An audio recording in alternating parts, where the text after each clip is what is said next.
Doctor Sunny പ്യോരത്തിൽ ഇവിടെ എനിക്ക് തോന്നുന്നു ഏറിയ പങ്കും ഈ പാമ്പുകടി മരണത്തിന് കാരണമാകുന്ന ചികിത്സ നൽകുന്നതിൽ വരുന്ന കാലതാമസം തന്നെയാണ്. ഇപ്പം ഇവിടെ ഈ തൃശ്ശൂരിൽ ആൾജോയും ആൾജോയുടെ സഹോദരനും, ആൾജോ മരിച്ചു ദൗർഭാഗ്യവശാൽ, അവൻ്റെ കാലിലാണ് കടിയേറ്റതെന്നാണ് മനസ്സിലാക്കാൻ കഴിയുന്നത്. അതേസമയം ആൾജോയുടെ ജ്യേഷ്ഠന് കഴുത്ത് ഭാഗത്തെവിടെയാണ് കടിയെന്നാണ് അറിയുന്നത്.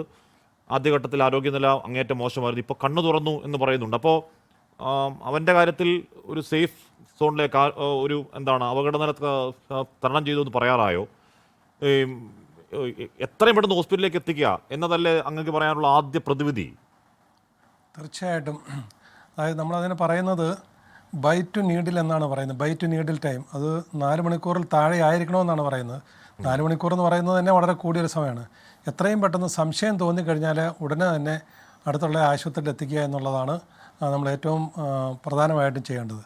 പക്ഷേ ഇവിടെ ഒരു വലിയൊരു പ്രശ്നമെന്ന് പറഞ്ഞു കഴിഞ്ഞാൽ എല്ലാ ആശുപത്രികളിലും ഇതിന് വേണ്ടുന്നതായിട്ടുള്ള മരുന്നുകൾ. പക്ഷേ കേരളത്തിൻ്റെ ഒരു പ്രത്യേകത അനുസരിച്ച് നമ്മുടെ സർക്കാർ താലൂക്ക് ആശുപത്രികളിലും ജില്ലാ ആശുപത്രികളിലും മെഡിക്കൽ കോളേജുകളിലും എല്ലാം ഇത് വാക്സിൻ സൂക്ഷിച്ചു വെച്ചിട്ടുണ്ട്.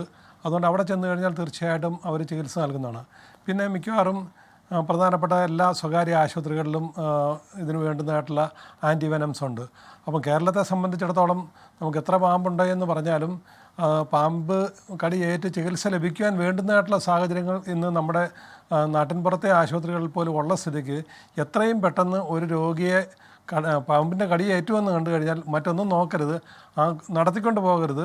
സാധിക്കുമെങ്കിൽ എടുത്തുകൊണ്ട് പോകുക, ഇല്ലെങ്കിൽ കാറിൽ കയറ്റിയിട്ട് അടുത്ത ആശുപത്രിയിൽ എത്തിക്കുക എന്നുള്ളതാണ് പ്രഥമ കർത്തവ്യം. ബാക്കി കാര്യങ്ങൾ ആശുപത്രിയിൽ ചെന്നതിന് ശേഷം ടെസ്റ്റുകളൊക്കെ നടത്തിയിട്ട് ഡോക്ടർമാർ നൽകുന്നതാണ്. അല്ല ഡോക്ടർ, ഈ ഒറ്റമൂലി എന്ന പരിപാടിയൊന്നും വേണ്ടേ എന്ന് തന്നെയല്ലേ? ഇത് ആൻറ്റിവനം തന്നെയാണ് ഇതിനുള്ള മരുന്ന്. തീർച്ചയായിട്ടും ഒറ്റമൂലികൾ വേണ്ട എന്നുള്ള കാര്യത്തിൽ യാതൊരു സംശയവും വേണ്ട. ഒറ്റമൂലികൾ വേണ്ട എന്നുള്ളത് മാത്രമല്ല, മുൻകാലങ്ങളിൽ ചെയ്തിരുന്ന 2 കാര്യങ്ങളുണ്ട്. ഒന്ന്, പാമ്പ് കടിയേറ്റ ഭാഗത്ത് അതിന് തൊട്ട് മുകളിലായിട്ട് തുണി കൊണ്ടോ അല്ലെങ്കിൽ കയറുകൊണ്ടോ ഒക്കെ വരിഞ്ഞു മുറുക്കുന്ന ഒരു സമ്പ്രദായം ഉണ്ടായിരുന്നു. അത് വളരെ അപകടമാണ്. കാരണം അതിൻ്റെ അകത്തുള്ള പ്രശ്നമെന്ന് പറഞ്ഞു കഴിഞ്ഞാൽ പാമ്പ് കടിയേറ്റ് പാമ്പിൻ്റെ വെലം മിക്കവാറും രക്തത്തിൽ കൂടെ കലർന്ന് മുകളിലേക്ക് പോയി കാണും. പക്ഷെ നമ്മളിതിങ്ങനെ ടൈറ്റായിട്ട് കെട്ടുമ്പോഴേക്കും അങ്ങോട്ടേക്കുള്ള രക്തഓട്ടം കുറഞ്ഞിട്ട് ആ ഭാഗം തന്നെ രക്തഓട്ടം നിലച്ച് മറ്റ് അപകടങ്ങൾ സംഭവിക്കുന്ന ഒരു സ്ഥിതിയുണ്ട്. മറ്റൊരു പ്രധാനപ്പെട്ട ഒറ്റമൂലി പ്രയോഗം പണ്ട് കാലങ്ങൾ ചെയ്തിരുന്നത്, പാമ്പ് കടിയേറ്റ് പാമ്പ് കടിച്ചുവെന്ന് തോന്നുന്ന ഭാഗത്ത് മുറിവുണ്ടാക്കി രക്തം വാർത്ത് കളയുന്നൊരു സമ്പ്രദായമാണ്. അതും തികച്ചും അപകടമാണ്. ഈ പാമ്പ് കടി ഏറ്റു കഴിഞ്ഞാൽ അതിന് ആൻറ്റി സ്നേക്ക് വെനം നൽകുക എന്നുള്ളതല്ലാതെ മറ്റ് യാതൊരുവിധ ഒറ്റമൂലികളും അതിന് സാധ്യമല്ല എന്നുള്ള കാര്യം ഞാൻ തറപ്പിച്ച് പറയുകയാണ്. ഡോക്ടർ, ഒറ്റ കാര്യം കൂടി, ഞാൻ നേരത്തെ റോഷനോട് ചോദിച്ചിരുന്നു ആ കാര്യം. ഇതൊരു ഇഞ്ചക്ഷൻ എടുക്കുന്ന ഒരു സിറിഞ്ചിൻ്റെ നീഡിലിനേക്കാൾ ചെറിയ സ്നേക്ക് ബൈറ്റ് ആയിരുന്നു ഈ കുഞ്ഞിൻ്റെ കാലിൽ എന്നാണ് പറയപ്പെടുന്നത്.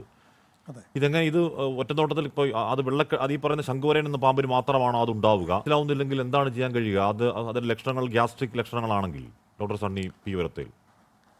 ശംഖുവരൻ പാമ്പിൻ്റെ ഒരു പ്രത്യേകത എന്ന് പറഞ്ഞാൽ അത് കടിച്ചു കഴിഞ്ഞാൽ കടിച്ച പാടുകൾ കാണണമെന്ന് നിർബന്ധമില്ല. ആ പാടുകൾ കാണണമെന്ന് നിർബന്ധമില്ല എന്ന് മാത്രമല്ല, കടിച്ചതിന് ചുറ്റിലും നീർവീഴ്ചയോ മറ്റ് ലക്ഷണങ്ങളോ ഒന്നും കാണുകയില്ല. ഒരുപക്ഷെ അണലിയോ അല്ലെങ്കിൽ കടിച്ചോടത്ത് നല്ല ഒരു ബൈറ്റ് മാർക്ക് കാണും. പ്രത്യേകിച്ചും മൂർഖൻ പാമ്പിന് കടിച്ചെടുത്ത ബൈറ്റ് മാർക്ക് കാണും. അതിന് ചുറ്റിലും നീർക്കെട്ടലുണ്ടാകാനുള്ള സാധ്യതയുമുണ്ട്. അതുപോലെ തന്നെ അണലിയുടെ ആണെന്നുണ്ടെങ്കിൽ ഒരുപക്ഷെ കണ്ണിൻ്റെ നേത്രപടലങ്ങളിൽ അല്ലെങ്കിൽ നമ്മുടെ മൂക്കിൽ കൂടി രക്തം വരിക, അല്ലെങ്കിൽ ശരീരത്തിൽ തന്നെ പല ഭാഗത്തും രക്തം പൊടിയുക, പല്ലുകളുടെ ഇടയിൽ കൂടി രക്തം വരിക, ഇങ്ങനെയുള്ള ലക്ഷണങ്ങളൊക്കെ കണ്ട് നമുക്ക് മനസ്സിലാക്കുവാനായിട്ട് സാധിക്കും. അത് അണലിയുടെ ഒരു പ്രത്യേകതയാണ്. രക്തം പൊടിയുക എന്നുള്ളത്, ശരീരത്തിൻ്റെ പല ഭാഗങ്ങളും രക്തം പൊടിയുക, ഈവൻ ചർമ്മത്തിൽ തന്നെ രക്തം പൊടിയുക എന്നുള്ളത് അണലിയുടെ ഒരു അണലി വിഷം കൊണ്ട് ഉണ്ടാകുന്നൊരു സംഭവമാണ്.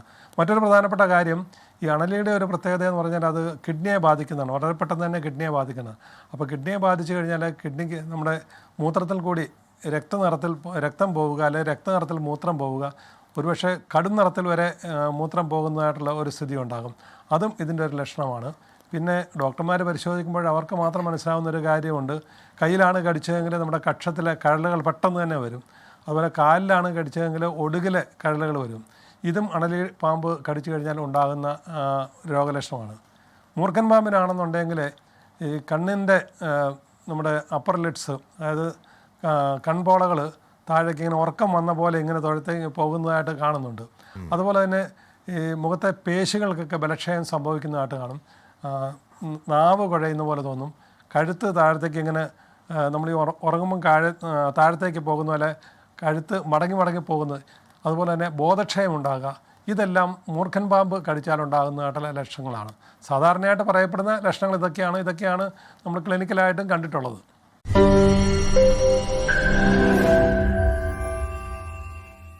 ലോകത്തെവിടെയായാലും ഏത് സമയത്തും 24 വാർത്തകളും ഓഗ്മെന്റഡ് റിയാലിറ്റി പാക്കേജുകളും എക്സ്പ്ലെയിനറുകളും വിശദമായി കാണാൻ ഞങ്ങളുടെ യൂട്യൂബ് ചാനൽ നിങ്ങൾക്ക് സബ്സ്ക്രൈബ് ചെയ്യാം.